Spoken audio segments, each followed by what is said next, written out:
નમસ્કાર મિત્રો, સ્વાગત છે આપણી યુટ્યુબ ચેનલની અંદર। તો આજે આપણે દેશ અને દુનિયાના અને તાજા અને મહત્વ સમાચારની વાત કરવાના છીએ, તો વિડીયોને અંત સુધી જોવા।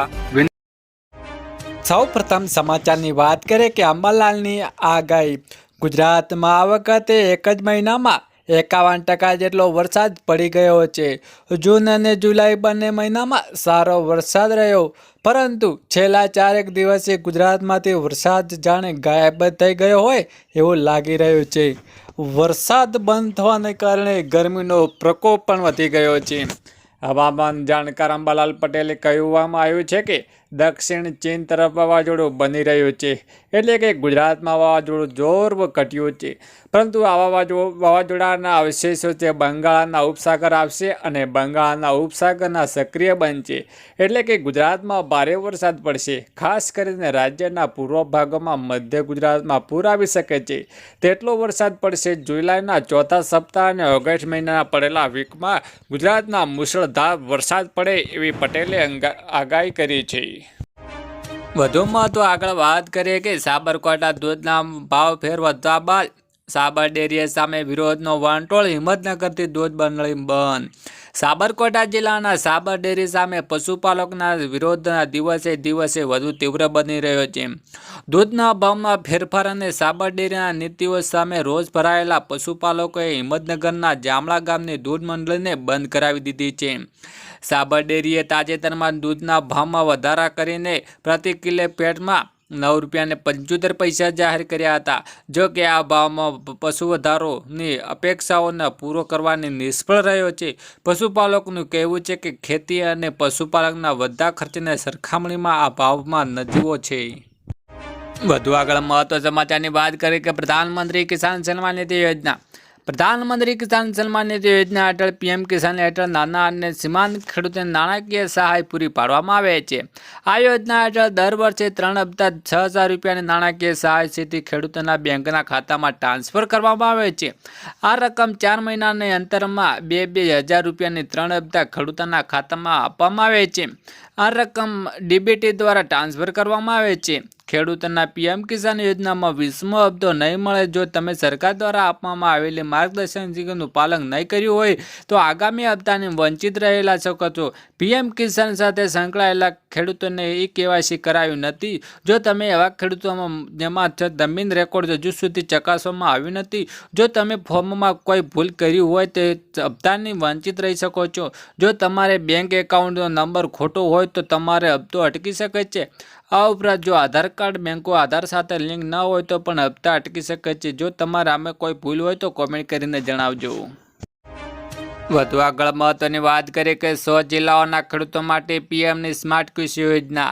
પીએમ ધાન્ય કિસાન યોજના 100 એવા જિલ્લાઓમાં અમલમાં મૂકવામાં આવે છે જે કૃષિ ઉપજ ઓછી છે, પાક ઘનતા ઓછી છે, જો શોર્ટ સર્કિટને લોનની પહોંચ સીમિત છે। નીતિ યોજનાઓના માર્ગદર્શન હેઠળ પાયલટ યોજનાને અમલમાં વર્ષ 2025 અને 26થી શરૂ થશે અને 6 વર્ષ સુધી ચાલશે। વધુ આગળ મહત્વની વાત કરીએ કે ખેડૂતો માટે ફસલ વીમા યોજના। ઘણી જગ્યાએ ભારે વરસાદને કારણે ખેડૂતોને થયેલી નુકસાનની સામે હવે મદદરૂપ થશે। કેન્દ્ર સરકારની પ્રધાનમંત્રી ફસલ વીમા યોજના જાણવા જેવું છે કે આ યોજના હેઠળ ખેડૂતને ઓછા પ્રીમિયમમાં શ્રેષ્ઠ સુરક્ષા મળી રહે છે। પ્રધાનમંત્રી ફસલ વીમા યોજનાને કુદરતી આફત સામે પાક માટે આર્થિક સુરક્ષા આપે છે। ખેડૂતો પાત્રે 2% સુધી પ્રીમિયમ ચૂકવી પોતાના વાવણી કરી છે, જમીન અને પાક માટે વીમો લઈ શકે છે। સરકાર બાકીનો ખર્ચ આપમેળે ભરે છે। જો ખેડૂતો પાસે વરસાદ, પૂર, તુફાન, દુકાળ કે કરા જેવી કુદરતી આફતમાં બરબાદ થયો હોય તો સરકાર પાક વીમાને અંતર્ગત વળતર આપે છે। ખેડૂતોને પાકનું નુકસાન થયું હોય તો 48 થી 72 કલાકની અંદર તમે નજીકના કૃષિ કચેરીમાં જઈને તમે CSC સેન્ટર અથવા હેલ્પલાઇન નંબર પર તમે 14 પર જાણ કરીને જણાવી શકો છો। વધુ આગળ મહત્વની વાત કરીએ કે ઘરે બેઠા લર્નિંગ લાયસન્સ। ગુજરાતમાં ઘરે બેઠા જ ઓનલાઈન પરીક્ષા આપીને લર્નિંગ લાયસન્સ કાઢવાની સિસ્ટમ શરૂ થવાને માત્ર 10 જ દિવસમાં પાસ થવાની ઉમેદવારની ટકાવારી 9% જેટલો ઊંચા સ્તરે પહોંચી જતા કાંઈ ખોટું થઈ રહ્યું છે શંકા ઉઠાવવા લાગી રહી છે. અત્યાર સુધીમાં રાજ્યમાં 4000 ઉમેદવારો લર્નિંગ લાયસન્સ માટે ઘરે બેઠા પરીક્ષા આપી છે. અત્યાર સુધી આરટીઓ માન્ય અધિકૃત કેન્દ્ર પર લર્નિંગ લાયસન્સ માટે પરીક્ષા આપનારા ઉમેદવારોને પાસ થવાની ટકાવારી 75% જેવી માટે શહેરોના ઘર બેઠા લર્નિંગ લાયસન્સ માટે પરીક્ષા 9% ઉમેદવારો પાસ થયા છે. જ્યારે નાના શહેરમાં ગ્રામ્ય વિસ્તારની ટકાવારી 85% છે તો રાજ્યમાં 7 જુલાઈના લર્નિંગ લાયસન્સ માટે ઉમેદવારોને આરટીઓ માન્ય કેન્દ્રો સુધી ધક્કા ન ખાવા પડે તે માટે ઘરે બેઠા જ ઓનલાઈન પરીક્ષાની સુવિધા શરૂ કરવામાં આવી છે. મોબાઈલ નંબર સાથે આધાર કાર્ડ લિંક ધરાવતા ઉમેદવારોને આ સુવિધા ઉપલબ્ધ કરવામાં આવી હતી. વધુ આગળ મહત્વની વાત કરીએ કે ખુશ ખબર, મોંઘવારી માટે રાહત. જીએસટીમાંથી 12% ક્લેમ નાબૂદ થઈ શકે છે. સરકારી જીએસટીમાં મોટો ફેરફાર કરવા જઈ રહ્યો છે. પ્રધાનમંત્રી કાર્યાલયમાં જીએસટી માટે મોટો ફેરફારના સિદ્ધાંતની મંજૂરી આપી દીધી છે.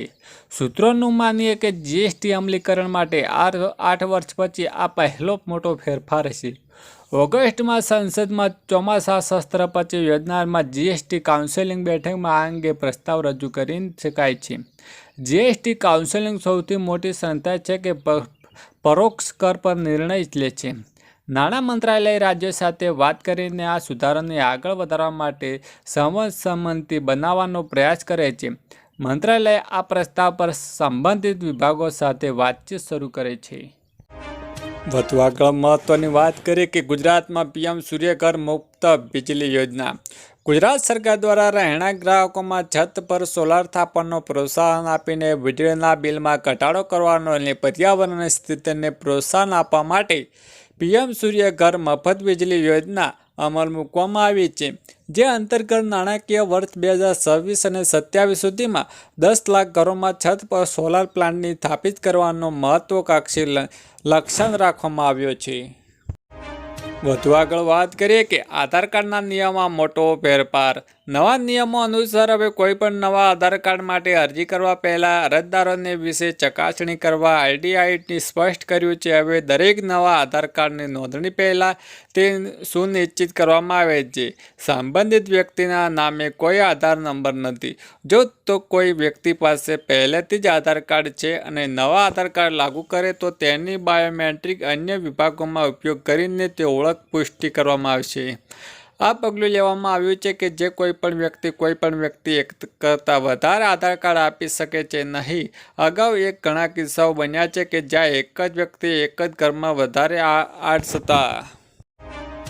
વધુ આગળ વાત કરીએ કે રેશન કાર્ડ મોટો ફેરફાર. રાશન નવા નિયમો રજૂ કરવામાં પ્રસ્તાવ મૂક્યો છે. Digital ration card. હવે રેશન કાર્ડ ડિજિટલમાં જ થઈ જશે જેનાથી રાશન વિતરણમાં પારદર્શિતા વધશે. એક દેશ એક રેશન કાર્ડ. સ્થળાંતરિત કામદારોને ધ્યાનમાં રાખીને આ યોજનાને હેઠળ દરેક દેશના કોઈપણ ભાગમાંથી રેશન મેળવી શકાશે. કેવાયસી ફરજિયાત. રેશન કાર્ડ ધારકોને તેમને ઓળખ ચકાસવા માટે કેવાયસી કરવાની જરૂર પડશે. Biometric verification. નકલી રેશન કાર્ડ ધારકોને રોકવા માટે લાભાર્થીઓને આધારિત બાયોમેટ્રિક ચકાસણી ફરજિયાત બનાવવામાં આવશે. વધુ આગળ વાત કરીએ કે સરકારે લાગુ કર્યો નવો નિયમ. છેલ્લા કેટલાક વર્ષોમાં ગુજરાતમાં ભારે વાહનોને કારણે અકસ્માતનું મોત પ્રમાણે ખૂબ જ વધ્યું છે. ત્યારે સરકાર દ્વારા આ મુદ્દાનો ગંભીરતાને લઈને નવા નિયમો લાગુ કરી દેવામાં આવ્યા છે. નવા નિયમો ખૂબ જ કડક બનાવવામાં આવ્યા છે. 2 લગામ બનેલા ભારે વાહનોને રફતાર પર રોકવા, લગામ અને અકસ્માતોને અટકાવવા માટે સરકાર દ્વારા આ પગલું ભરવામાં આવ્યું છે. નવા નિયમ અનુસાર આજથી સમગ્ર ગુજરાતમાં રાજ્ય ભારે વાહનોની એવરેજ જવાર માટે નિયમ બદલાઈ જશે. રાજ્યભરમાં ભારે વાહનો માટે આજથી ઓટોમેટિક રિસ્ટિંગ ફરજિયાત કરવામાં આવી છે. વધુ આગળ વાત કરીએ કે ખેડૂતો માટે 15 મે સુધી નવીન આઈ ખેડૂત પોર્ટલ ખુલ્લું મુકાશે. વર્ષ 2025 અને 26 માટે ખેતીવાડી ખાતાની વિવિધ સહાય યોજનાનો લાભ લેવા માટે નવી આઈ ખેડૂત પોર્ટલ 15/5/2025 સુધી ખેડૂતો દ્વારા ઓનલાઈન અરજીઓ કરવા માટે ખુલ્લું મૂકવામાં આવ્યું છે. નોંધણી થયા બાદ ઓનલાઈન અરજી કરી શકાય છે. અરજી કરતા પહેલાં ખેડૂતોએ પોર્ટલ ઉપર નોંધણી કરવા ફરજિયાત છે. તેમજ નોંધણી કરવા માટે મોબાઈલ નંબર નાખવો ફરજિયાત રહેશે. વધુ આગળ વાત કરીએ કે આધાર કાર્ડ હવે સરળ કામ. છેલ્લા 10 વર્ષમાં બેંકોએ 12 લાખ કરોડ રૂપિયાનો નિયમ ઉદ્યોગપતિએ લોન માફ કરી છે, જ્યારે છેલ્લા 5 વર્ષમાં લોન માફી રકમની પૈસા અડધાથી વધારે રકમ સરકારે બેંકો કરી છે. એસબીઆઈ સૌથી આગળ છે કે એસબીઆઈએ સમગ્ર ગુજરાતમાં ખેડૂતોને દિવાળિયા બનાવ્યા છે. જીટીએસને આ 5 વર્ષમાં લગભગ 1.5 લાખ કરોડ રૂપિયાનું લોન માફ કરી દીધું છે. બીજી નંબરે પંજાબ નેશનલ બેંક ખેડૂતોની લોન માફ કેમ નહીં કરતી? વધુ વાત કરીએ કે રાજ્યના ખેડૂતોના હિતના સરકારનો ઐતિહાસિક નિર્ણય ગુજરાતના ખેડૂતોને પડતી મુશ્કેલીઓને અને તેમની માગણીઓને ધ્યાનને લઈને રાજ્ય સરકારે ખેડૂતોની ખેતી વિષય વીજળ જોડાવા વધુ સરળતાથી પૂરા પાડવાની ઉર્જા મંત્રી શ્રી કનુ દેસાઈને ખેડૂતોના હિતમાં વધુ એક મહત્વનો નિર્ણય લીધો છે.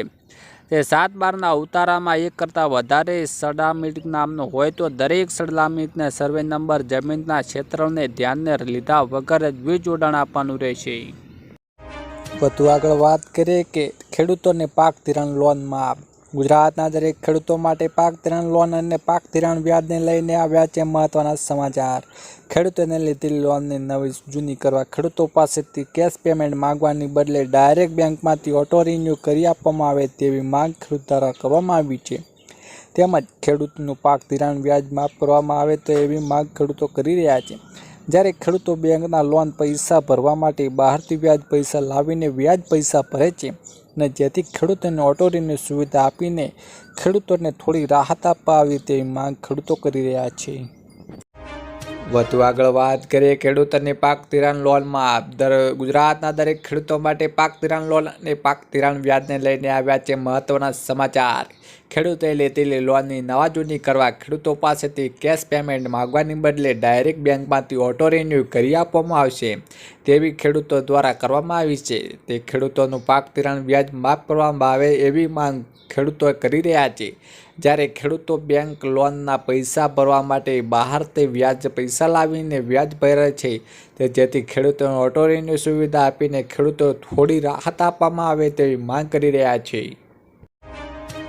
વધુ આગળ વાત કરીએ કે 20મો હપ્તો ક્યારે આવશે? તમે પણ પીએમ કિસાન સન્માન નિધિના યોજનાના લાભ લઈ રહ્યા છો તો બેંક ખાતામાં 20મો હપ્તો ક્યારે આવી શકે છે તે જાણવું મહત્વપૂર્ણ છે. ભારત સરકારની આ યોજના હેઠળ ખેડૂતોને દર વર્ષે 3 હપ્તા 2,000 રૂપિયા આપવામાં આવે છે. આ રકમ ડાયરેક્ટ બેનિફિટ ટ્રાન્સફર દ્વારા કરવામાં આવે છે. આ યોજના હેઠળ અત્યાર સુધીમાં 19 હપ્તો મોકલવામાં આવ્યા છે. છેલ્લા 19મો હપ્તો 2024ના રોજ 2025ના રિલીઝ થયો હતો. અગાઉ 18મો હપ્તો 5 ઓક્ટોબર 2025ના રોજ આપવામાં આવ્યો હતો. આ 2 હપ્તા વચ્ચે લગભગ 4 મહિનાનું અંતર હતું. આ આધારે એવો અંદાજ લગાવવામાં આવી રહ્યો છે કે 20મો હપ્તો પણ જૂન 2025માં બહાર પાડવામાં આવી શકે છે. જો કે સરકાર દ્વારા હજુ સુધી કોઈ સત્તાવાર જાહેર કરવામાં આવી નથી. પીએમ કિસાન યોજના હેઠળ 2020મો હપ્તો ફક્ત તે ખેડૂતોને આપવામાં આવશે કે જેમને કેવાયસી, જમીન રેકોર્ડ ચકાસણી, આધાર કાર્ડ, બેંક એકાઉન્ટ સાથે લિંક, આ સિવાય ફાર્મર રજિસ્ટ્રેશન કરાયેલું હશે ને તેમને જ ખેડૂતોના ખાતામાં 19મો હપ્તો જમા નથી થયો તેવા ખેડૂતોને એકસાથે 2 હપ્તા જમા થશે. છેલ્લે મહત્વની વાત કરીએ કે ડુંગળીમાં ખેડૂતોને પ્રતિ ક્વિન્ટલ 200 રૂપિયાનો સહાય. રાજ્યમાં ડુંગળીની પકવતા ખેડૂતોને હિતમાં રાજ્ય સરકારે મહત્વનો નિર્ણય લીધો હતો. બજારમાં ડુંગળીનો ભાવ ઓછાથી ડુંગળી પકવતા ખેડૂતોને આર્થિક સહાય પૂરી પાડવાના રાજ્ય સરકારે નિર્ણય લીધો હતો. ડુંગળીના પકવતા ખેડૂતોને પ્રતિ ક્વિન્ટલ 200 રૂપિયાની સહાય ચૂકવશે. 1 એપ્રિલથી 31 મે 2025 દરમિયાન ડુંગળીને વેચવામાં કહ્યું હતું કે તેમને પ્રતિ ક્વિન્ટલનો 200 રૂપિયાનો સહાય આપવામાં આવશે. આ ખેડૂતોને મહત્તમ 25,000 કિલો ખેડૂતોને વેચાણ સુધી એટલે કે મહત્તમ 50,000 રૂપિયાની સહાય મળવાપાત્ર રહેશે. આર્થિક સહાય માટે કુલ 1,24,036 કરોડ રૂપિયાની મામલતદાર રકમની જોગવાઈ કરી હતી, જેને રાજ્યમાં આશરે 90,000 રૂપિયા ખેડૂતોને લાભ મળશે. રાજ્યના ખેડૂતોને પકવતા ખેડૂતોને આ યોજના હેઠળ લાભ લેવા માટે પોર્ટલ પર 1 જુલાઈએ 15 જુલાઈ સુધી ઓનલાઈન અરજી કરવાની રહેશે. બજારમાં ખેડૂતોની ભાવ ઓછા હોવાથી પ્રતિ ક્વિન્ટલ સહાય 50,000 રૂપિયા પૂરી પાડવામાં આવે છે. આ મહત્વપૂર્ણ જાહેરાત કરવાના મંત્રી રાઘવસિંહ પટેલે જણાવ્યું હતું. વર્ષ 2024 અને 25 રવિ સિઝનની દરમિયાન ડુંગળીની આશરે 92,500 હેક્ટર વિસ્તારમાં વાવેતર થયું હતું, જે સામાન્ય વાવેતર વિસ્તારમાં સાપેક્ષ વધુ હોવાથી રાજ્યના ડુંગળી ઉત્પાદન પર અંદાજિત 2,48,70 લાખ રૂપિયા ક્વિન્ટલ જેટલું નોંધાયું હતું.